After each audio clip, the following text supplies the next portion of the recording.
नमस्कार मंडळी, मी झेलम चौबळ. केसरीच्या चलते चलते या पॉडकास्टमध्ये आज एक विशेष अतिथी आलेले आहे.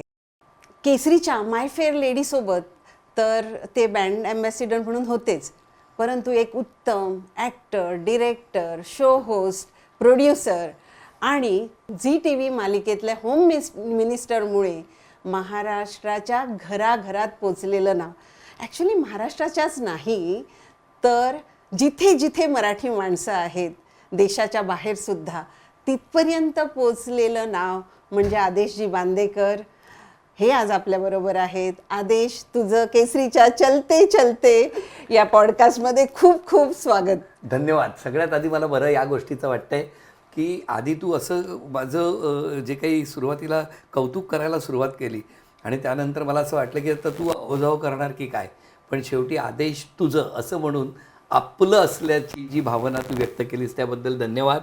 आणि दुसरा महत्त्वाचा आणि आनंदाचा क्षण मायबाप रसिक प्रेक्षकांनाही मी सांगेन तो असा की काय योगायोग असतात कधी कधी, कारण हा महिना आहे फेब्रुवारीचा आणि हा फेब्रुवारी महिन्याचं एक अनन्यसाधारण असं महत्त्व आहे.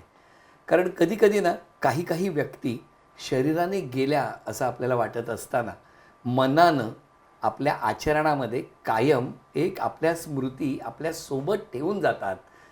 ते भाऊ आणि केसरी भाऊ यांचं हा साठी किंवा या संपूर्ण पाटील कुटुंबासाठी, चौबळ कुटुंबासाठी किंवा एवढं मोठं हे केसरी परिवार आहे पर्यटनातला, या संपूर्ण कुटुंबासाठी हा फेब्रुवारी महिना, ज्याला आता बरोबर 1 वर्ष होतं आहे, पण भाऊ कधीही कुठेही गेलेले नाहीत. ते आपल्यासोबत आहेत. आणि आज इथे आल्यानंतर धन्यवाद झेलम तुला आणि शैलेश पाटील यांना की त्यांनी आल्याबरोबर पहिल्यांदा त्या केबिनमध्ये मला तुम्ही घेऊन गेलात भाऊंच्या. काय माहीत नाही का तिथे बसण्याची व्यवस्था केली, का तिथे गेलो. कदाचित ते आशीर्वाद असावेत, कारण अथक परिश्रम आणि मेहनतीतून उभं राहिलेलं हे केसरी. तेव्हा मला खूप आनंद होतो आहे आणि छान पॉडकास्ट होणार याची खात्री पटते. नक्कीच. आदेश, तू भाऊंचा विषय काढला. जोपर्यंत आपल्या टूर उत्तम होणार तोपर्यंत भाऊ आपल्याबरोबरच आहेत, असणार. ते कुठून तरी बघतायत आणि आम्हाला अभिमान आहे की तो वारसा आपण पुढे नेतोय. खरं आहे, खरं आहे. कारण भाऊ कसं आहे, पर्यटकांच्या चेहऱ्यावरचा समाधानाचं हास्य आणि समाधान याच्यामध्ये भाऊ आहेत. अगदी बरोबर. त्यामुळे आपली सगळ्यांची जबाबदारी खूप मोठी आहे. ज्या काळामध्ये महिला ह्या एकट्याने प्रवास करतील का, आणि त्याचं उत्तर बहुतेक नाही, अशा काळामध्ये आपण केसरीची माय फेअर लेडी म्हणजे महिलांसाठीची टूर लॉन्च केली आणि त्यात आदेश बांदेकर म्हणजे महाराष्ट्राचे लाडके भाऊजी आपण ब्रँड ॲम्बॅसिडर म्हणून घेतले. म्हणजे हा पूर्ण कन्सेप्टच नवीन होता. It is pioneering concept. One concept is my Fair lady, अशी महिलांची टूर. हा जगातला पहिला एवढ्या मोठ्या संख्येने होणारा अनुभव. आणि दुसरं म्हणजे त्याच्यासोबत एक ब्रँड ॲम्बॅसिडरला घेऊन जाण्याची आयडिया. म्हणजे आपण आज ह्याच विषयावर, बऱ्याच पर्यटनाच्या विषयावर गप्पा मारणार आहोत, पण हा तुझी एंट्री आणि त्यावेळीची तुझी मानसिकता आणि काय म्हणशील ह्याच्याविषयी? खरं सांगू, 2006 तू इतका तो आठवणींचा अल्बम सारखं चाललास की मला 2006मध्ये घेऊन गेलीस. आणि तेव्हा होम मिनिस्टर 2004मध्ये सुरू झालं होतं. कसं असतं की त्या कार्यक्रमाच्या ओघामध्ये, त्या प्रवासात मला तो दिवस माझ्या आयुष्यात कधीच विसरता येणार नाही. तो दिवस कसा होता तुला सांगतो आधी. कारण ही महिलांनी महिलांसाठी, महिलांच्या आनंदासाठी केलेली उत्तम संकल्पना होती. मी तिकडे महिलांना किंवा कुटुंबातली जी प्रमुख असते, जी कायमच दुर्लक्षित असते, पण तरीसुद्धा तिच्याकडे आपण कायमच नाही म्हटलं तरीसुद्धा गृहीत धरलं जातं आणि तिला कुठेतरी आनंद देण्याचा क्षण कुटुंबाच्या वतीने तो आयोजित केल्याचं ज्या क्षणी कळलं होतं, मी तुला सांगतो, मी तर मध्यमवर्गीय कुटुंबातून लहानाचा मोठा झालेला मुलगा. माझं शूटिंग होतं सप्तशृंगी गडावर आणि मी तिकडे गेलो. मी पहिल्यांदाच खरं तर गेलो होतो. मी शूटिंग झालं, मला अजून तो दिवस आठवतो. मला तो दिवस आजही आठवतो मी त्या सप्तशृंगीच्या मंदिरात गेलो.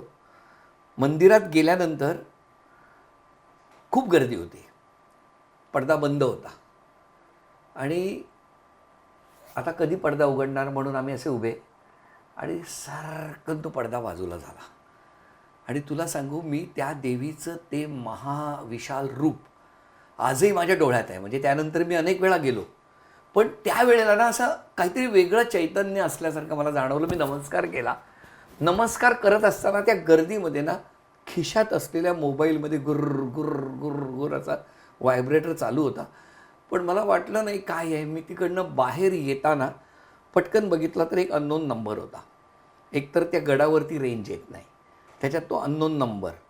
तरीसुद्धा मी त्या शूटिंगमधनं बाहेर पडलो आणि पटकन एक फोन डायल केला तर पलीकडनं उचलला. नमस्कार, मी वीणा पाटील बोलते. म्हटलं हां बोला. मी खरं तर ना हा मनातच विचार नव्हता, त्यामुळे मला वाटलं आमच्याकडे शूटिंगला कधी येणार वगैरे असे फोन त्या दरम्यान यायचे. तर त्याने सांगितलं की मी केसरीतनं बोलते, वीणा पाटील. अरे म्हटलं हां नमस्कार. त्याला एक अशी संकल्पना आहे की ज्याच्यामध्ये परदेशात आणि भारतभर महिलांची टूर असणार आहे आणि त्या टूरसोबत तुम्ही असावं असं मला वाटतं आहे. असं बोलत असताना रेंज गेली आणि आवाज कट झाला. आता म्हटलं करू काय. मला कधी एकदा काहीतरी तर ह्या परदेश म्हणाल्या, देश म्हणाल्या. कारण आयुष्यभर सांताक्रूज आणि पार्ला या 2 स्टेशनच्या मध्ये सेकंड क्लासच्या ट्रेनच्या डब्यातून जेवढी विमानाची शेपटी दिसेल तेवढी बघण्यात धन्यता मानणारे आम्ही सगळे. आणि असं परदेश वगैरे मला एकदम असं कळलं नाही. मी यांना म्हटलं अरे शूटिंग संपलं आहे का, चला ना, रेंज नाही, त्या काहीतरी बोलतायत, त्यांना काहीतरी जाहिरात पाठवायची. आणि तुला सांगतो आम्ही तिकडनं निघालो. मी त्या गाडीत बसलो. मी जराही याच्यात अतिशयोक्ती किंवा खोटेपणा नाही. मी मोबाईल असा बाहेर धरला होता आणि रेंज कुठे येते बघत होतो. गडाच्या अशा खाली आलो, आम्हाला तेव्हा रेंज मिळाल्यावर मी थांबलो, गाडीतनं उतरलो, परत फोन केला. म्हटलं हां नमस्कार, मी आदेश बांदेकर बोलतो आहे. तर तुम्ही काहीतरी सांगत होता. ते म्हटले हां ते काय आहे, जरा अर्जंट होतं. आमच्या मनात एक संकल्पना आली आहे की परदेशात टूर. मी पटकन विचारलं सुद्धा की म्हणजे कुठे जायचं आहे. मग त्याने सांगितलं थायलंड आहे, सिंगापूर आहे, मलेशिया आहे. असं सुरू झालं. मला खरं सांगतो, मी त्यांना म्हटलं मला फक्त 10 मिनिटं द्या, मी घरी फोन करतो. मी सुचित्राला फोन केला. सुचित्राला सांगितलं सुचित्रा अशी एक काहीतरी संकल्पना आहे, मला माहिती नाही काय आहे, आल्यावर मला कळेल. पण त्यांना आत्ता ना होकार देऊन त्यांना ना जाहिरात पाठवायची आहे काहीतरी, की आर्टिकल पाठवायचं आहे. अरे महिलांना आनंद देता येणार यासारखा वेगळा आनंद कुठला आदेश, लगेच होकार दे. आणि तुम्हाला सांगतो मी होकार दिला. झेलम काय योगायोग असतात कधी कधी. मी असा मंदिरवरती मी इकडनं होकार दिला, हातात मोबाईल समोर, अचानक घंटानाद सुरू झाला, टन टन टन टन टन टन टन टन टन टन. बाकी काही माहीत नाही, पण योगायोग असा होता, एकीकडे वणी होती आणि दुसरीकडे वीणा होती. तुला सांगतो तिथून मी आलो, भेटलो आणि माय फेअर लेडीची पहिली टूर थायलंडला जाणार होती. थायलंड कुठे आहे हे सुद्धा मला माहिती नव्हतं. इतका आनंद होता. आणि आयुष्यातली छोटी मिरॅकल्स जी असतात ना, यश ती अशी. खरं. आणि मला आठवतंय की आपण कल्पना नसताना 320 बायकांची ती टूर झाली. We all were excited. काय नक्की होणार आहे आपल्याला कोणालाच माहिती नव्हतं, पण एकच विश्वास होता की जे करायचं ते मस्त करायचं, ह्या टूरवर धमाल करायची.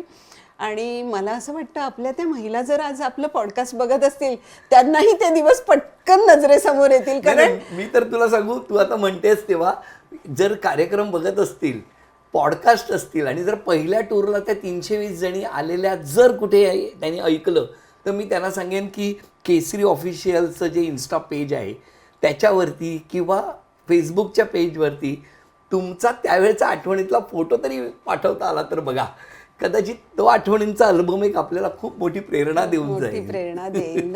नक्कीच आपण इतके सुंदर क्षण आपण या बायकांच्या आयुष्यात पेरू शकलो. अगदी अशा परीसारख्या तरळत त्या परत आल्या. इतकी छान ती टूर झाली. पण म्हणजे हा झाला आमचा आनंद. आणि ऑफकोर्स तुझा त्याच्यामध्ये पार्ट आहे, पण ह्या साईडला तुला तो आम्हाला जसा तो एनरिचिंग एक्सपिरियन्स होता, तुझा तो एक्सपिरियन्स कसा होता सांगशील? माझा खूपच चांगला होता. म्हणजे मला आठवतं आहे की मी मुंबई एअरपोर्टवरती यायला निघालो आणि ना मुंबई एअरपोर्टवरती आलो आणि मला एक पत्र हातात आलं. श्रेयस नावाचा मुलगा होता केसरीतला, त्यांना भाऊंनी त्याच्याकडे पत्र पाठवलं होतं. मी पत्र उघडलं, त्या पत्रामध्ये भाऊंनी ना जणू काही आशीर्वाद लिहिलेला होता. केसरी भाऊंनी पहिल्यांदा असं काहीतरी घडत होतं. म्हणजे the way woman want to travel किंवा असं काहीतरी ती जे होतं, मुक्त होणार, तो आनंद, तिचा आनंद, आणि त्याच्यात ना भाऊंनी त्या ज्या ब्लेसिंग्स मला त्यांच्या हाताने लिहिलेले आशीर्वाद होते.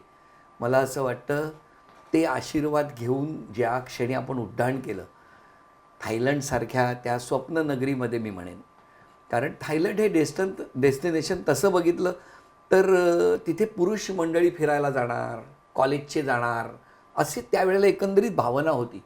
आणि तिथे 320 महिला निघाल्या होत्या. म्हणजे मला तर काहीच त्याच्याबद्दल असं नव्हतं, पण मी तो जो अनुभव फील केला आहे त्या मुंबई एअरपोर्टवरती, त्या ट्रॉली ढकलत येणाऱ्या सर्वसामान्य कुटुंबातल्या महिला असतील किंवा उच्चभ्रू घरातली महिला असेल, त्याच्यात कुठलंच काही असं मध्ये भिंत नव्हती. प्रत्येकजण आपली ट्रॉली ढकलत कुठेतरी त्या सगळ्यांचे नातेवाईक जे त्यांना सोडायला आले होते, कारण आता आपल्या घरातली ताई, आई, वहिनी, कुठल्या ना कुठल्या नात्यातली ती बाहेर जाणार होती. त्या प्रत्येक एअरपोर्टवरती आलेल्या घरातली जी पुरुष मंडळी होती, त्यांच्या चेहऱ्यावरचा जो एक विश्वासाचा भाव होता, तो विश्वासाचा भाव केसरीच्या प्रती होता की माझी घरातली ही ताई, आई, माई जी कोणी निघालेली आहे ती सुखरूप परत येणार आहे, कारण आपलं माणूस तिच्याबरोबर आहे. आणि ते जे आपलेपण आहे ना, हे संपूर्ण तुम्ही म्हणजे पाटील कुटुंबाने अनेक वर्षाच्या मेहनतीतून, अनेक टूर मॅनेजर्सच्या मेहनतीतून, केसरीच्या संपूर्ण यंत्रणेतून हा विश्वास घरात पोहोचलेला होता. मी तर फक्त निमित्त होतो. मी काय करणार, कसा होणार. मुळात एक बरं होतं की मला अजूनही आठवतं आहे की कुठलाच मुखवटा मी कधी लावला नाही, आणि त्यामुळे त्या एअरपोर्टवरती आलेल्या प्रत्येक माऊलीबरोबर एक असं पटकन नातं होऊन गेलं. म्हणजे टूर मॅनेजरलाही हाक मारायच्या नंतर, पण कदाचित मी कार्यक्रमामुळे घरात पोहोचलेला होता, तर पटकन, या आदेश मला जरा पाण्याची बाटली दे रे, या आदेश, यातली जी आपुलकी होती ना, तुला खरं सांगू, तू विचारलंस काय भावना होत्या. माझ्या घरातलं कुणी कधी तेव्हा परदेशात गेलं नव्हतं, पण त्या एअरपोर्टवरती मी फील केलं होतं की माझी बहीण, माझी आई यांना घेऊन मी प्रवासाला निघालेलो आहे, आणि तेच त्यांच्याकडून मला मिळत होतं. त्यामुळे तो आनंद मला कधीच सांगता येणार नाही. आणि पुढे तर मग काय, विमानात बसायची सवयच झाली मला. अरे, आदेशमध्ये इतकं आपलेपण आहे आणि कुठलाही मुखवटा नाही, म्हणून यू हॅव बिकम, असं मी म्हणेन, इंडस्ट्रीमधला बेंचमार्क. आज तुझे सगळ्यांशी संबंध चांगले आहेत, आणि मला इथे सांगायला आवडेल की तुझी एंट्री झाली आणि त्या क्षणी आईने तुला, आदेश आम्हाला तू खूप आवडलास आणि तू आता माझा 5वा मुलगा, असं आईने तुला इमिजिएट डिक्लेअर केलं. म्हणजे जिथे तू जातोस तिथे ते आपलेपण मी म्हणेन पसरवतोच. आणि खरंच तो तुझा USP आहे. आपण अख्खं जगभर तू प्रवास केलास, त्यातले काही किस्से, आणि मला असं वाटतं सोहम आणि सुचित्रापेक्षा तू माय फेअर लेडी सोबत जग जास्त बघितलं, तर त्यांची प्रतिक्रिया, काही असे आठवणीतले, शेलजोडीतले म्हणतो ना, असे किस्से की जे अगदी अविस्मरणीय आहेत, असं काही तुला आठवतंय? येस, मला आठवत आहेत. महत्त्वाचं म्हणजे ना, केसरीच्या माय फेअर लेडीबरोबर मुळात आधी मी धन्यवाद देईन संपूर्ण केसरी कुटुंबाला.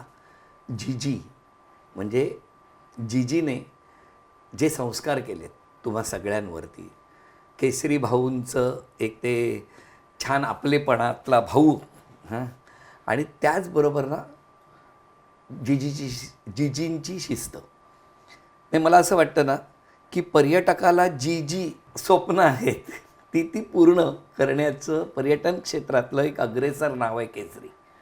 हे काय कॉम्बिनेशन आहे मला माहिती नाही. आणि जी कायम आपल्याबरोबर टूरला होत्या, जी कायम मायफेअर लेडीला सेकंड इनिंगला यायच्या.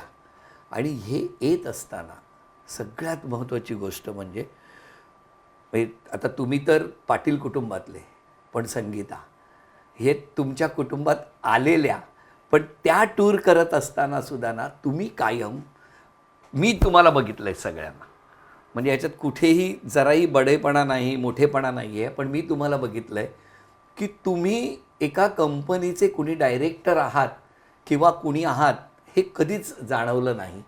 आणि म्हणून प्रत्येकामध्ये तुम्ही इतके मिसळून गेलात की ज्याच्यामुळे या मायफेअर लेडीला प्रत्येकाला यावंसं वाटलं.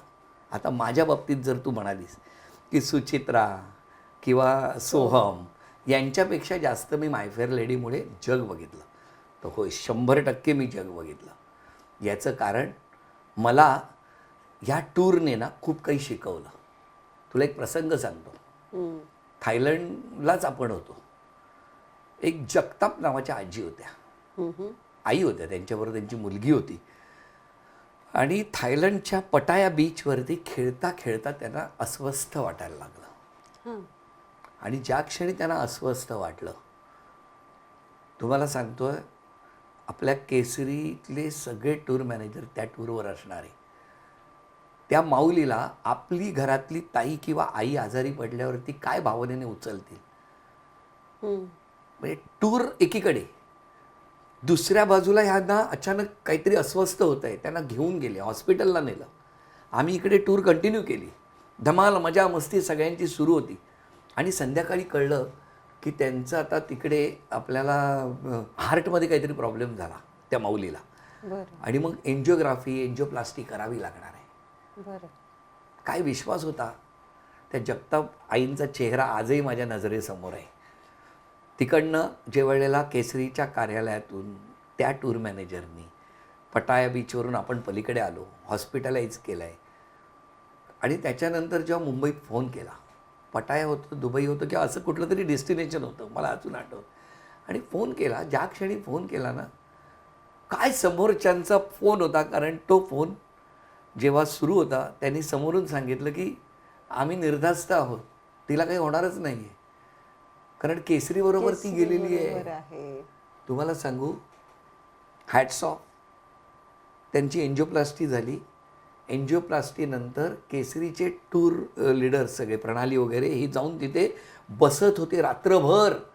म्हणजे घरच्यांपेक्षा जास्त शुश्रूषा त्या माऊलीची घेत होते. जगतापच कुटुंब आहे, आडनाव आहे माझं, मी विसरणार नाही. आणि त्यानंतर मुंबई एअरपोर्टवरती इमिजिएट दुसरी, त्याच दरम्यान आपली अजून एक टूर होती. मी मागे थांबलो, मला अजून आठवत आहे. आणि त्यानंतर खरं तर त्यांना बरं वाटलं होतं, पण तरी तेव्हा वीणाताईंनी सांगितलं की तुमची टूर पैसे भरले, पहिलाच दिवस होता, तुम्ही काळजी करू नका, राहिलेली सगळी ठिकाणं पण बघा. आणि त्यांना ते ठिकाणं दाखवून पुन्हा मुंबई एअरपोर्टवरती जेव्हा आलो, तेव्हा त्या माऊलीला स्ट्रेचरवर घेऊन बाहेर जेव्हा पडलो, तेव्हा ते कुटुंब ज्या आत्मीयतेने त्या माऊलीला बिलगलं, तुम्हाला खरं सांगू, त्या माऊलीला भेटायला घरातली 2 जणं गेली, पण 5 जणं केसरीच्या टूर मॅनेजर्सना मिठ्या मारत होता. हा जो प्रसंग आहे, ही जी आठवण आहे, धमाल मजेचे किस्से तर असंख्य असतात, पण हे जे दुसऱ्याच्या प्रती करण्याची जी वृत्ती आहे ना, ती मुळामुळात पेरलेली मी त्या टूरवर बघितली, कारण मी त्याचा साक्षीदार आहे. आता सुचित्रा, सोहम यांना तर, म्हणजे सोहम तर पहिल्यांदा ज्या वेळेला स्वित्झर्लंडला गेलो त्यावेळेला माझ्यामध्ये, आधी पटायाला गेलो थायलंडला, तीसुद्धा टूरच आपलीच संकल्पना होती, किड्स बरोबर मायफेअर लेडी होती, मायफेअर लेडी विथ किड्स. तेव्हा सोहम, सुचित्रा सगळे टूरला आले होते. आणि त्यामुळे तुला सांगतो ना की या सगळ्या गोष्टी खूप आहेत. म्हणजे माझ्याकडे तर मायफेअर लेडीचा एवढा साठा आहे, एवढा साठा. एक आजी होत्या, पॅन्टची गोष्ट आठवते का? नातवाची. मी तीच सांगत होतो की त्या आजी मुंबई एअरपोर्टवरती एका टूरला आल्या होत्या, मॉरिशसला निघालो होतो. आणि त्या वेळेला त्या आजी मला दिसल्या क्षणी म्हणतात, जीन्स आहे का? म्हटलं आजी नऊवारी साडीत आल्या होत्या. नऊवारी साडीत आलेल्या आजी मला म्हणतायत जीन्स आहे का, जीन्स आहे का? मला आधी कळलं नाही. आणि मग पुढे गेल्यानंतर त्या आजीने इतकं मला पिडलं त्या एअरपोर्टवरती पहिलाच दिवस, की मी जिथे दिसेन तिथे म्हणायचे जीन्स डे आहे ना, जीन्स डे आहे ना. तर मला कळे ना आजी नऊवारीत आहेत, जीन्स डे. मला कारण आजींचं वय साधारण 70-75 होतं. म्हटलं जीन्स डे. तेव्हा कसं केसरीचा प्रत्येक मायफेअर लेडीचा दिवस हा वेगळा असतो. जीन्स डे असतो, रंगसंगती, या सगळ्या कॉम्बिनेशन्स कॉन्सेप्ट असल्यामुळे म्हटलं हो आहे. तिसरा दिवस टूरवरचा मी असा बसलो होतो आणि ना पाठी बघितलं तर त्याच आजी जीन्स घालून असं शर्ट ओढत ओढत ओढत ओढत खाली उतरत होत्या. त्या माझ्या जवळ आल्या आणि मला म्हणाल्या, आदेश इकडे ये. म्हटलं काय? कशी दिसते रे मी? म्हटलं आजी, आदेश सरळ उत्तर कसा देईल? मी म्हटलं आजी खरं सांगू, तुमच्यापेक्षा वयाने 1 दिवसाचा जरी मोठा असतो ना तरी तुमचं काही खरं नव्हतं. इतक्या गोड लाजल्या त्या आजी. आणि त्याच्यानंतर तुला सांगतो, बाजूला गेल्या, एक पर्समधनं फोन काढला, मला म्हणाल्या त्यांना फोन लाव. म्हटलं द्या नंबर, कुठलंही बटन दाब त्यांनाच लागेल. तो एकच नंबर. एकच नंबर त्याच्यात सेव्ह केलेला होता. मी तो डायल केला, पलीकडनं आवाज, धीरोदत्त आवाज, हॅलो, नमस्कार. मला लक्षात आलं आजी जर 70-75 आहेत तर ते 80-85. काळजी करू नको पोरा. हिनं ना सगळ्या कुटुंबाचं केलं, माझं केलं, माझ्या भावंडांचं केलं, माझ्या बहिणींचं केलं. ही स्वतःसाठी कधी जगलीच नाही. आणि तिने एकदा आपल्या सुनेकडं म्हटलं मला एकदा जीन्स घालून बघायची आहे. तेव्हा तिला म्हटलं ते काहीतरी केसरीचं आलं आहे टूर, त्याच्यात जा आणि काही ते कर. तुम्हाला खरं सांगतो आदेश, जे पडेल जे लागेल ते द्या. तिला जितका आनंद देता येईल तेवढा द्या. पैशाची काळजी करू नका. तुम्ही सांगितल्यापासून काही तासात मी इकडे मुंबईच्या ऑफिसला जाऊन पैसे पोहोचवतो महाराष्ट्र या देशात. आणि तुला खरं सांगू, इतकं बोलले, मी काही साल बाजूलाच होतो आणि त्या आजीने तेवढ्या वेळात घरातल्या लेकरांपासून ते गोठ्यातल्या कोकरापर्यंत सगळ्यांची चौकशी केली. आणि ते झाल्यानंतर बोले इकडे इकडे ह्यांना काहीतरी बोलायचं आहे म्हणून फोन दिला माझ्याकडे. ते म्हणाले बघ मजा करते ना? म्हटलं हो मजा करते. मग एक लक्षात ठेव, आता जे बोलतोय ते तिला सांगू नको. म्हटलं काय? काही नाही, जसं मुंबई एअरपोर्ट जवळ येईल तिला जरा नऊवारीची आठवण कर म्हणाली. किती छान. किती गोड, किती गोड. म्हणजे मी तुला सांगू, छोटी छोटी स्वप्न इच्छा असतात, सुप्त इच्छा असतात, स्वप्न म्हणण्यापेक्षा, की मला कधीतरी जीन्स घालून बघायची आहे. हे महाराष्ट्राच्या कानाकोपऱ्यात आजही कुठेतरी तिने लपवलेली ती तिची सुप्त इच्छा आहे ना, या टूरच्या माध्यमातून. हे बघ, संस्कार कधी विसरता येत नाहीत, संस्कृती या माऊली कधी सोडत नाहीत. त्यामुळे त्यांचे संस्कार, त्यांची संस्कृतीचं जपत या केसरीच्या मायफेअर लेडीमध्ये म्हणजे कुठल्याही लिमिट्स न क्रॉस करता आपले मूळ संस्कार उराशी बाळगून त्या माऊलीला मुक्त होताना, आनंद लुटताना मला या टूरवरती बघायला मिळालं. आणि त्याचा आनंद बघण्याचा साक्षीदार मला होता आलं. हे सगळ्यात मोठं माझ्यासाठी आनंदाचं आहे. तुला तो प्रसंग आठवतो का? तुम्ही आम्हाला आमची आई परत दिली. एक लेटर आलं होतं आपल्याकडे. त्याच जगताप काकू, मी जे म्हटलं ना की त्या टूरवरनं आल्यापासून नाही, ही गोष्ट वेगळी आहे. त्यांचे वडील, त्यांचे मिस्टर वारले होते आणि आईने स्वतःला जणू कोंडून घेतलं होतं. त्या बोलत नव्हत्या, बाहेर पडत नव्हत्या. आठवतंय तो प्रसंग? येस येस, मला ते पत्र आठवतंय. की त्या जेव्हा परत आल्या तेव्हा मुलाने लिहिलेलं पत्र आहे, अतिशय इमोशनल लिहिलं होतं की थँक्यू केसरी माय फेअर लेडी, तुम्ही आम्हाला आमची आई परत दिली. आणि हेच या माय फेअर लेडीचं यश आहे की आपण अनेकींच्या आयुष्यात काही बदल घडवून आणला. हो 100%. मला अजून एक आठवतं ना, confidence level from beginning to end, we could see the change in My Fair Lady. तिच्यामधला बदल.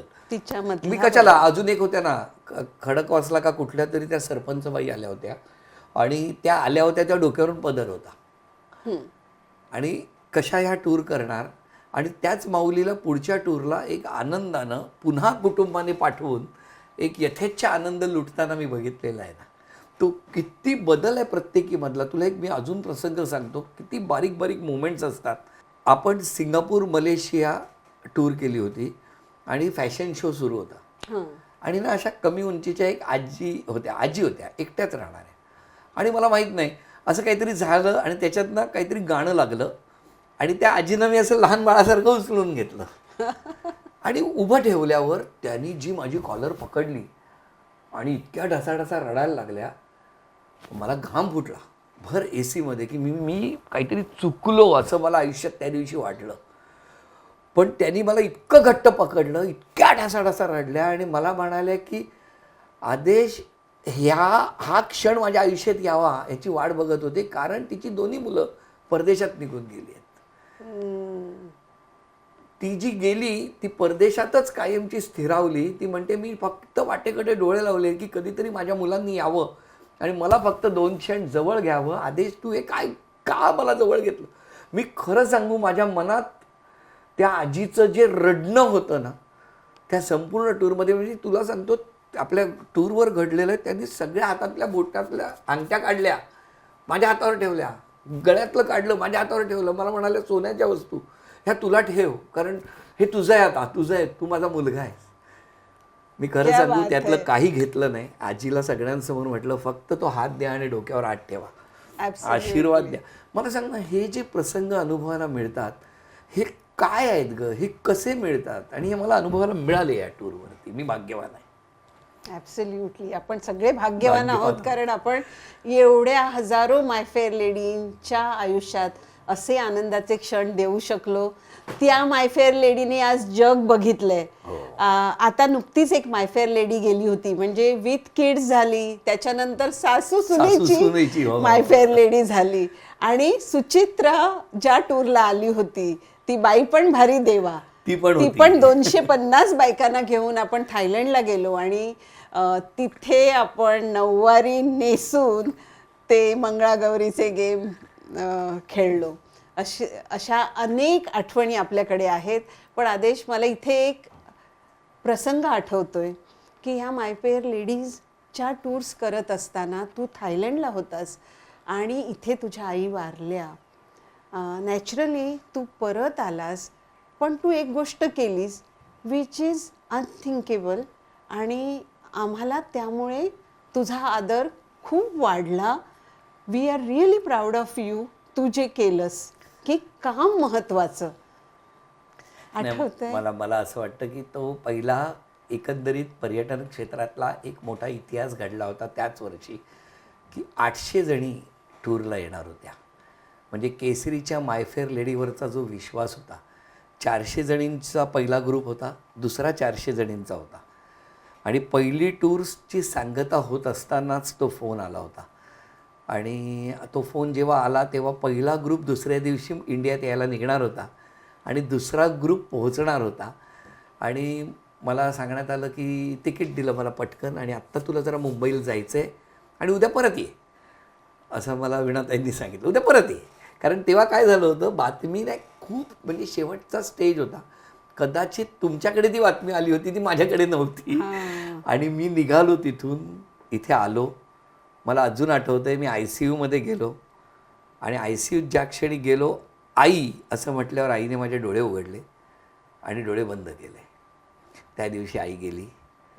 दुसऱ्या दिवशी 400 जणी त्यांच्या आनंदासाठी तिकडे गेल्या होत्या. आता मी खरं तर मला माहीत नाही कुठून ती प्रेरणा आली. कदाचित माझ्या आईकडनंच ती प्रेरणा आली असेल, कारण माझी आई नर्स होती. आईने आयुष्यभर वयातली 35 वर्ष लोकांची शुश्रूषा केली आणि ती शुश्रूषा करत असताना ती कधीच थांबली नाही. ती फक्त धावली कुटुंबासाठी आणि अशा वेळेला. आणि माझी ना त्याच वेळेला मी तिचा पासपोर्ट केला होता आणि मी पुढच्या टूरला तिला घेऊन जाणार असं सांगून निघालो होतो इथून. आणि त्यावेळेला ज्यावेळेला ही घडलं, मी घरी होतो. मला आठवते माझे वडील सगळे सुचित्रा वगैरे बसले होते, तेव्हा असं माझे वडील पटकन मला म्हणाले, अरे आदेश, आई गेली म्हणून दुःख करत बसू नकोस. अशा कितीतरी आई आहेत ज्या तुझ्याकडनं आनंदाची अपेक्षा करतायत. उठ आणि निघ. माहीत नाही ती शक्ती काय आईवडिलांनी मला दिलेली होती. तिसऱ्या दिवशी मी लगेच निघालो. तिकडे त्या टूरमध्ये तिथे पोहोचल्यानंतर मी जो आनंद दिलाय, शेवटच्या दिवशी ज्या वेळेला वीणाताईंनी डोळ्यात पाणी आलं वीणाताईंच्या आणि लोकांना कळलं की असं झालं आहे आदेशच्या बाबतीत. कारण जी मंडळी तिथे गेलेली त्यांना इथलं काही माहीत नव्हतं, इथे काय घडलं आहे. आणि तेव्हा ज्या सगळ्यांनी स्टँडर्ड ओवेशन देऊन डोळ्यातनं आसवं गाळली आनंदाची, म्हणजे त्यांच्या आनंदात ते माझ्या दुःखात सहभागी झाले. तुम्हाला खरं सांगू, त्या दिवशी माझ्या आईला सद्गती मिळाली अशी भावना मला आली. कारण त्या टूरवरती आपण स्वतःसाठी जगत असताना आपण दुसऱ्यासाठी काय करू शकतो. आपण रोज धावतच असतो, पण ज्या आईवडिलांनी आपल्याला संस्कार केलेत आणि त्याच्या पलीकडे जाऊन आज आपण असं काहीतरी, समोरची आई आनंदी होते आहे, त्या बाईचा सन्मान करता येतो, यापेक्षा दुसरा आनंद तो कुठला. त्यामुळे तो दिवस मी आयुष्यात कधीच विसरणार नाही. आणि त्याचबरोबर मला आनंद देता आला हेही मला कायम स्मरणात राहील. हो, आम्हाला सगळ्यांना तुझा त्या बाबतीत अभिमान आहे. आणि मला असं वाटतं भाऊनी खूप छान तुझं त्यावेळी कौतुक केलं होतंस की तू तुझं कर्तव्य पार पडलं, शो मस्ट गो ऑन, असं भाऊ नेहमी म्हणायचे. आणि तुमचं कर्म हेच तुमचं कर्तव्य, म्हणजे कामातच. आता बघ ना, कदाचित म्हणून म्हटलं ना की हा फेब्रुवारी महिना, भाऊ गेल्या वर्षी 15 फेब्रुवारीला गेले, आज आपण गप्पा मारतोय फेब्रुवारी महिन्यातच. कदाचित हा का आपण गेल्या महिन्यात का नाही मारल्या, 2 महिन्यापूर्वी का नाही हे केलं. भाऊंची इच्छा. मला तरी नेहमी असं वाटतं, मला तरी असं वाटतं की समोरच्याला आनंदी करणं हे त्यांच्या दोघांच्याही, भाऊ जिजीच्या मनात रक्तात आहे.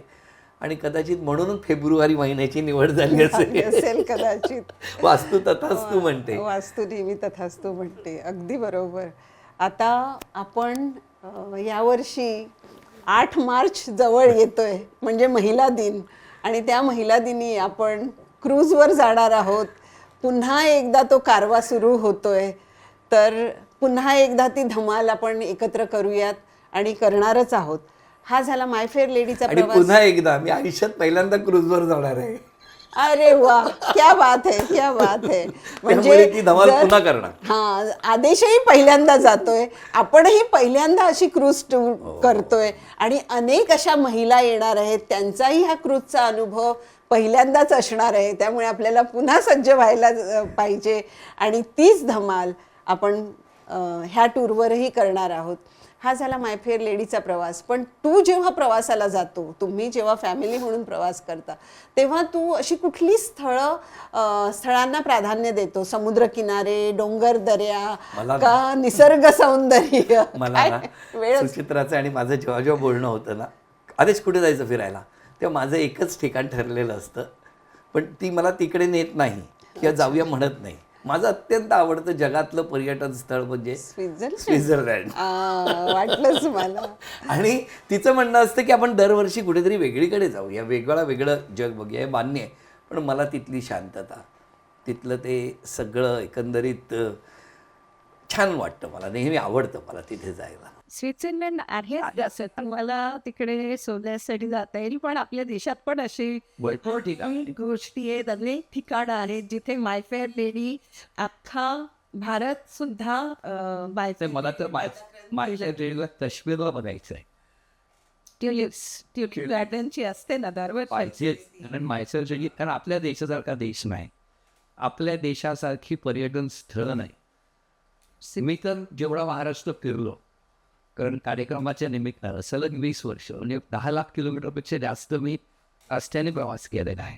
पण हा प्रवास करत असताना ना, जे काही आपल्याकडचं निसर्ग सौंदर्य आहे ते तर वेगळं आहेच, पण त्याचबरोबर ही जी ऑर्डिनरी आपण क्रूज करणार आलो, ती सुद्धा आपली मुंबईवरून निघणार आहे. म्हणजे 3 दिवस जाणार समुद्रात. समुद्रात 2 पूर्ण दिवस आणि तिसऱ्या दिवशी आपण परत येणार. तर माझी विनंती आहे सगळ्या माऊलींना, जितक्या जणी यापूर्वी गेल्या आहेत, एक तर मायसर लेडी बरोबर मी तर मला आठवतो एक 7,000-8,000 जण गेले असतील बैला. जास्त जास्त ना. हो. मग त्यांनाही विनंती आहे, चला सगळं काय म्हणतात ना ते म्हणजे पुन्हा बॅटरी अशी चार्ज करण्यासाठी पुन्हा एकदा या टूरवरती धमाल खूप मजा असते. मी तर ठरवलं दिवशी पण आपण लाईफवेअर लेडी करता करता तो बऱ्याचशा सिनियर सिटीजनच्या टूर केल्या आहेत. आणि आता शैलेश दादा मी सांगितलंय की भाऊंसाठी दरवर्षी 15 फेब्रुवारीला एक सिनियर सिटीजन टूर आपण काढणार आहोत. आणि तो सोबत असणार आहे. हा योगायोगाने मला आवडेलच, कारण ना आजी आजोबांबरोबर जाण्यासारखा आनंद आहे. दुसरा सिमेंट मी तुला सांगतो, भाऊ आपण जेव्हा सेकंड इनिंग केली होती मॉरिशस, त्या तू विचार करलं इतक्या टूर तू केल्या अशी मी केल्या आपण सगळ्यांनी, पण त्या टूरला आजी आजोबाच होते. आणि आजी आजोबाला सांगतो तुम्ही काळजी करू नका, तुमच्याबरोबर हक्काचा आपलं माणूस आम्ही असणारच आहोत. सेकंड इनिंगला त्या टूरला भाऊंची इच्छा होती आणि मी भाऊंना बघितलंय त्या टूरला की भाऊ सगळ्यात सिनियर होते खरं इतर टूर लिडर्सच्या मानात वयाने, पण सगळ्यात तरुण झाले होते. म्हणजे त्यांच्यापेक्षा लहान वयाने असणाऱ्या आजी आजोबांसाठीचा ते मुलगा झाले होते. हे मी त्या टूरमध्ये अनुभवलं. आणि तुला सांगतो एकदा मॉरिशसला आम्ही फिरून लागलो आणि ना बाहेर असं ते रिसेप्शनमध्ये सगळे बसायचे, एक छान काय असतं गप्पा मारत, सगळे असे गप्पा मारत बसले आहेत आजी आजोबा. तर मी काही बसलो होतो असा. आणि ना दिवसभर इतकी मजा केली होती, इतकी धावपळ केली होती, सगळं केलं होतं की मला कधी डोळा लागला कळलं. आणि माझे असे डोळे उघडले आणि बघितलं तर माझे डोळेच उघडे राहत. कारण ना हे आजी एवढ्यात उठल्या होत्या, त्यांनी ना तेलाची बाटली आणली होती आणि माझ्या डोक्यावरती असं तेल घालून ना मला असं डोक्याला मोठं असतं. क्या बात है. पण तुला सांगू काय हे प्रेम असू शकतं ना आई आजीचं आजोबांचं, म्हणजे माया करणं. आणि त्या हातामध्ये मी असं गाढ झोपलो असं आणि त्यांना मला उठावलं नाही. आणि मग तो डोळे उघडले ना तर त्या आजी असं तेल घालतायत माझ्या डोक्यावर येते असतं. म्हणजे आदेश जागे येऊ नये, आदेशचा जाग येऊ नये काय ना.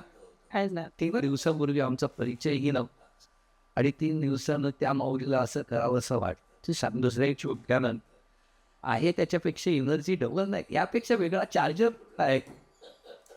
तेच आहे ना, आम्ही पर्यटनामधून काय आनंद घेतो.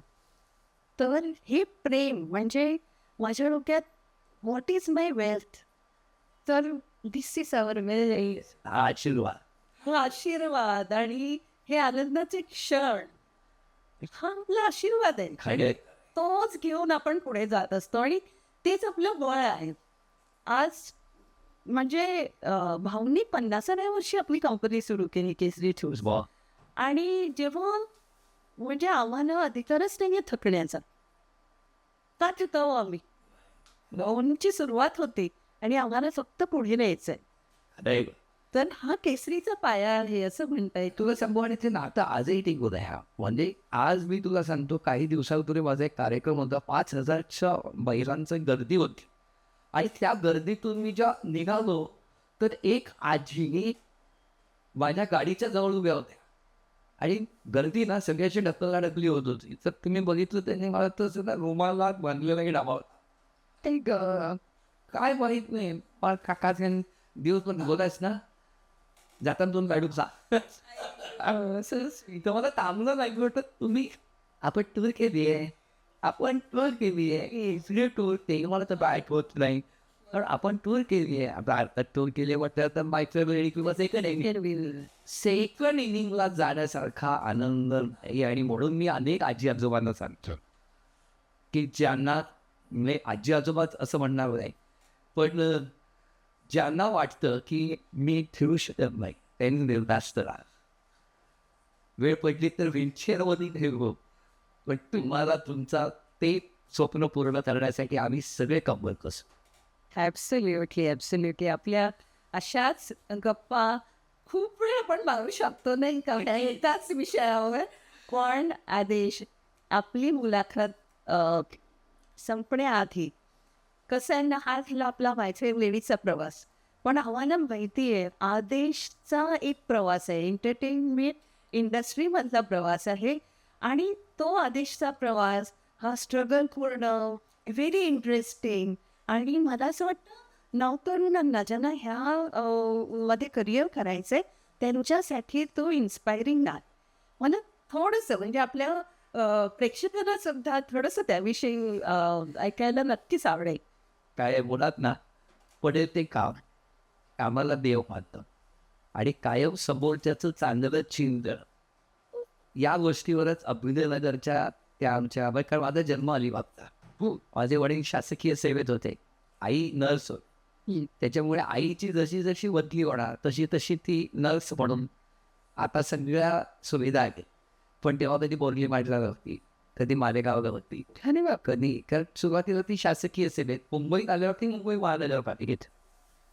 आणि त्यामुळे वडील माझा अलिबागला जॉब त्यांची दोघांची बदली झाली तेव्हा अलिबागला आम्ही आणि मग तिथून प्रवास सुरू झाला. आयुष्यात कुठलं स्वप्न नव्हतं, फक्त काम करायचं आणि कालच्या दिवसापेक्षा आजचा दिवस आणि आजच्या दिवसापेक्षा उद्याचा दिवस कसा चांगला जाईल हेच संस्कार आई वडिलांनी केलेले होते. आणि स्ट्रगल तर पाचीला पुजलेलाच असतो आपल्याला. मी कधीच म्हणणार नाही पण पडेल ते काम. मी शाळेत असताना सुद्धा मी सगळ्या शिक्षकांचा लाडका होतो. पुढे पुढे जर आपण बघितलं तर मग ज्या क्षणी मला कळायला लागलं तेव्हा मी काम म्हणजे मी प्रीमियर ऑटोमोबाईलमध्ये अप्रेंटिसशिप केली आहे. म्हणजे आता किती वेगवेगळे सेल्स बिलवर ते करता करता मी नंतर केरी पॅकेजिंग म्हणून एक कंपनी होती इकडे भवानी शंकर रोड, तिथे डिलिव्हरी बॉय म्हणून मी कधी शांत बसलो नाही, मी काम करायचं. मी ते करता करता मॅड्राच्या भाभा हॉस्पिटलमध्ये मी केस पेपर द्यायला. त्याच वेळेला माझ्या आयुष्यात डॉक्टर स्नेहलता देशमुख मॅडम आणि प्रोफेसर विनायक दर्वी जे या केसरीच्या कार्यालयाच्या प्रभातात यांनी माझ्यातलं काय हेरलं मला माहीत नाही आणि मला मुंबई विद्यापीठाचा सांस्कृतिक समन्वय केला. त्याच वेळेला मुंबईमध्ये मी दूरदर्शनपर्यंत पोहोचण्याचा प्रयत्न करत असताना नीनाताई राऊतांनी मला बघितलं आणि मी सहाय्यक म्हणून गेलो होतो आणि त्यांनी माझ्या हातात माईक होता आणि मी निवेदन पडेल ते काम करता करता म्हणून मी सांगितलं ना की जसं तू माईकच्या लेडी म्हणतेस तसं जर असं गोल बघितलं ना चक्क आज मागे वळत तर मी लालबागच्या नाक्यावर नारळ विकले, मी लोकांच्या मिरवणुकीत ढोल वाजवलं. कारण वाया वेळ ही फुकट नाही घालवायची, काहीतरी करत राहायचं. मी कोणाच्या गाडीवर ड्रायव्हर म्हणून नोकरी हे सगळं करत करत करत करत करत करत आज जेव्हा मागे वळून बघतो आज इथे केसरी एवढ्या मोठ्या ब्रँडच्या समोर बसून तेव्हा माझ्या लक्षात येतं की मला ना योगायोगाने या स्त्री शक्तीने खूप हात. मी आता तेच म्हणणार करू की स्त्री शक्ती आणि अगदी आशीर्वाद आहे तुझ्या. सगळ्या टप्प्यावरती माझ्या आयुष्यात सुचित्राचं येणं म्हणजे तुला सांगतो 2000 म्हणजे आम्ही लग्न केलं सुचित्रा 18 वर्षाची होती की जेव्हा माझ्या हातात याचनाचा पण किस्सा आहे. काहीच नव्हतं आणि तिथे माझ्यातल्या माणूसपणावरती विश्वास नाही. असं पुढे काही नव्हतं की मी काही छान सुंदर राहणार आहे उत्तम नाही. आणि त्यातून जे माझं प्रवास निघाला तिच्या येण्यानंतर माझ्या आयुष्याचा खऱ्या अर्थानं आनंदाचा फेकाव झाला. तोपर्यंत मी नुसता धडपडत होतो. म्हणून बघशील ना तर कामाला सुरुवात केल्यापासून शाळेत मी एका संबंध विद्या मंदिरमध्ये सुद्धा आणलेला फी क्लार्क होतो. डॉक्टर परशाल, डॉक्टर स्नेहलता देशमुख असं जर आपण बघितलं सुचित्रा, माझी आई विनाताई, झेला, संगीता, जी आणि तू बघ आत्तापर्यंत होम मिनिस्टर सारखा कार्यक्रम मायसेल्फ लेडीची संकल्पना. आता मग मागे वळून बघताना असं वाटतं की ती जी सप्तशृंगी मातेने असंख्य हातांचं रूप दाखवलं होतं ना ते हात असे अवती होते माझ्या आशीर्वाद आहे स्त्री शक्तीचा. म्हणजे अगदी सुचित्राची लग्न झाल्यानंतर सुद्धा त्या माझ्या स्ट्रगलच्या काळात तिने दाखवलेला विश्वास आणि सोहमचं संगोपन दोघेही आम्ही मेहनत करत होतो. तेव्हा अक्का आजीचा आमच्या कुटुंबात सुचित्राच्या आईने ती जबाबदारी सांभाळलं आणि खाऊ नका आम्ही तुमच्या सोबत आहोत. त्याच्याबरोबर अशी प्रत्येक टप्प्यावरती जर आपण बोल बघितलं तर सप्तशृंगी मातेचं चित्र पूर्ण झालेलं दिसतं. वाव, क्या बात आहे मंडळी. म्हणजे आदेश खरोखर लकी आहेस तू की हे तुझ्या बाबतीत असं छान झालं, घडलं आणि सगळ्यांना असे आशीर्वाद मिळू दे. सगळ्यांचं करिअर असं वेगाने पुढे जाऊ दे. आपणही माय फेअर लेडीच्या माध्यमातून असे अनेक महिलांच्या आयुष्यात असे सोनेरी क्षण देऊया, अजून देणार आहोत. तर मंडळी, दिस इज आदेश आणि आदेश बरोबर एक क्विक रॅपिड फायर करूया. करूया. आदेश, तुझा खूप प्रवास झाला. केसरी बरोबर केलास, इंडिव्हिज्युअल केला, माय फेअर लेडी बरोबर सोबत केलास, सेकंड इनिंग टूर्स बरोबरही तू प्रवास केलास. प्रवास का करावा आणि तू पर्यटकांना आपल्या काय सांगशील? मी पर्यटकांना हेच सांगेन की प्रवास हा तुम्हाला ना स्वतःला एक नेहमीच्या या धकाधकीच्या आयुष्यातून मी टाईम देतो, स्वतःचा वेळ देतो. प्रवास असो आणि त्याच्यात सुद्धा वेगवेगळ्या देशांची वेगवेगळी गंमत आहे, वेगवेगळ्या शहरांची वेगवेगळी रंगसंगती आहे. जसं मी होम मिनिस्टर या कार्यक्रमात रोज वेगवेगळ्या घरात जात होतो, त्या प्रत्येक घराचं ना एक वेगळेपण आहे. तसं प्रत्येक निसर्गाचं वेगळेपण आपल्याला अनुभवायला मिळतं. म्हणजे अरे हे तर आमच्याकडे पण आहे, मान्य आहे, हे तर आमच्याकडे पण आहे, पण त्या आमच्याकडे असण्यातलं जे एक वेगळेपण आहे ना जपलेलं, ते बघायला मिळतं. त्यामुळे प्रत्येकाने प्रवास केला पाहिजे. प्रवासात म्हणजे आता जसं आपण माय फेअर लेडी केली होती, युरोप केली होती, माय फेअर लेडीची युरोप, ती डबल डेक्करची बस, ती धमाल. पहिलं वाक्य काय होतं की बाबा रे, तुम्ही कॅमेरा कसाही मोबाईल कसाही घ्या आणि क्लिक करा, फोटो चांगलाच येणार. चांगलाच येणार. ॲब्सोल्युटली. पण त्याच्या प्रवासामध्ये तुम्ही जाऊन तिथलं एखादं डेस्टिनेशन बघण्यापेक्षाही तिथला रस्त्याने केलेला प्रवास, ती गॅस स्टेशन, तिथलं थांबणं, तिथली ती गंमत, मला असं वाटतं ना, हां, ह्या सगळी गमती आहेत. ह्या गमती अनुभवायला म्हणजे मी परवाच सुचित्राबरोबर बोलत होतो ना, मी सुचित्राला तेच म्हटलं, सुचित्रा एकदा ना आपण युरोप बाय रोड करूया.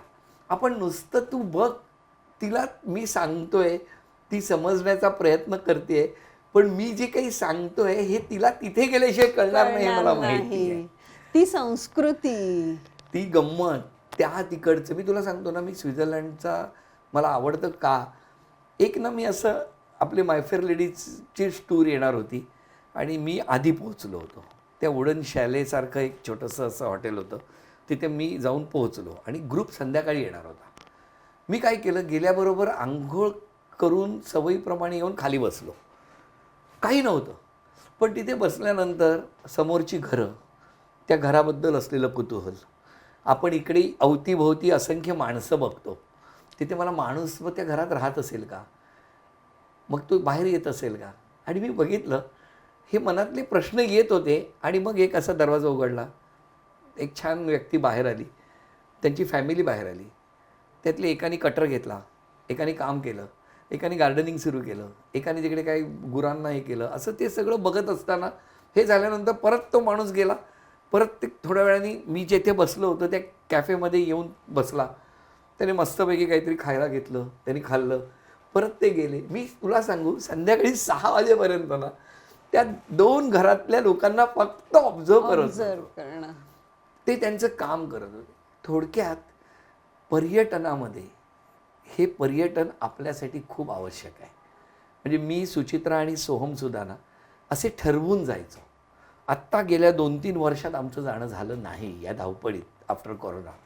पण शेवटचं मी केलं ते गोल्डन ट्रायंगल, बुदापेस्ट, व्हिएन्ना, आणि तिघे आम्ही एकत्र एवढं बोलायचो तेवढं वर्षभर नाही बोलायला मिळत. रोज जरी घरी आपण एकमेकांना भेटत म्हणजे असलो, बॉन्डिंगसाठी प्रवास bonding महत्वाचा साठी आहे. प्रवास खूप महत्त्वाचा. पण मला तर अजून एक सांगायचं आहे की if you look back, most of your memories come from your travel. हो. Isn't that true? खरंय, हे खरंच आहे. पण तसंच आहे ना, त्या प्रवासातल्या आठवणी आहेत ना, या तुम्हाला आठवतच असतात. की तुम्ही जेव्हा म्हणजे मुंबईत सुद्धा प्रवास करत असताना मी, सुचित्रा, सोहम, तर मला सोहमच्या लहानपणापासून आत्तापर्यंतचे त्याच्या गाडीतल्या गमती जमती आठवतातच ना. त्याच मेमरीज आहेत असं मला नेहमी वाटतं. आणि ह्या पर्यटनामुळे तुम्ही ज्या वेळेला आपला भारत देशाच्या बाहेर जाऊन तुम्ही परदेश झाल्यानंतर वेगवेगळे जग केवढं बघण्यासारखं आहे. म्हणजे सप्तखंड बघायला सप्तखंड. पाहिजे. आणि ते जर केसरीसारखं एक आपलं कुटुंब आपल्यासोबत येऊन ते आपल्याला फिरवणार असेल तर सुरक्षितता आहे. तिथे गेल्यानंतर माझं काय होईल ही भीती नाही आहे. म्हणजे भिवू नका, मी तुमच्या सोबत आहे. हे छान आहे आणि मला आवडलं. कारण हे भाऊंचं वाक्य असणार मला असं वाटतं. म्हणजे जसं आपण म्हणतो स्वामींच्या बाबतीत की भिवू नका मी तुमच्या पाठीशी आहे, तसं भिवू नका मी तुमच्या सोबत आहे. त्याच्यामुळे मला असं वाटतं ना की प्रवास हा खूप महत्त्वाचा आहे. आणि या प्रवासात ना आपण काय लक्षात ठेवतो तर आपल्या आयुष्यातले ते अविस्मरणीय क्षण. आणि केसरीची टॅगलाईन आहे की अविस्मरणीय क्षण. त्यामुळे मला असं वाटतं की प्रवास हा केला पाहिजे, प्रवास सुरक्षित असला पाहिजे आणि प्रवास हा विश्वासू लोकांबरोबर केला पाहिजे. क्या बात है. हा विश्वास महत्त्वाचा आहे. विश्वास महत्त्वाचा. प्रवासासाठी सगळ्याच गोष्टी महत्त्वाच्या आहेत. प्रवासात विश्वास महत्त्वाचा आहे, प्रवासात सेफ्टी महत्त्वाची आहे, प्रवास आपण कोणाबरोबर करतो, संगत महत्त्वाची आहे. ह्या सगळ्या गोष्टींचं उत्तम कॉम्बिनेशन म्हणजे आपला आनंददायी प्रवास. आणि आम्ही नेहमी म्हणतो केसरी एक अविस्मरणीय अनुभव. तर हे असे अविस्मरणीय अनुभव, अविस्मरणीय क्षण तुम्ही पण तुमच्या आयुष्यात खूप अनुभवा, प्रवास करा. धन्यवाद मंडळी. धन्यवाद.